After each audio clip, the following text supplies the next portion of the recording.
Amazing morning mga ka-Toyota. Bigyan natin ng quick review sa display namin sa Toyota North EDSA Avanza E Automatic Transmission Greenish Gun. Start with 1,010,000.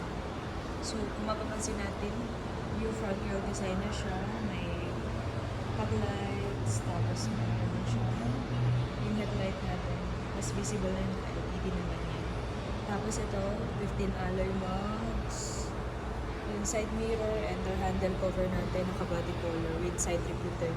So, interior tayo. Ito yung interior natin. Control panel. So, mapapansin natin, central lock na din siya. Tapos, power window, retractable side mirror, auto fold, joint stick para mag-adjust yung pinaka-side mirror natin. May left and right naman siya. So, dito naman tayo sa loob. So, pwede natin i-pair yung phone natin through Bluetooth. So, may audio control sa steering. Tapos, may cup holder na din dito. Manual adjustment ng seats tayo, ha? Ayan. Manual lang siya. Tapos, dito, may armrest, handbrake, 6-speed automatic.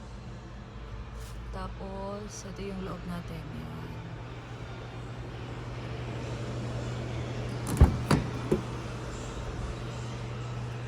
Tapos kung mapapanood nyo sa YouTube, meron siyang yung long sofa.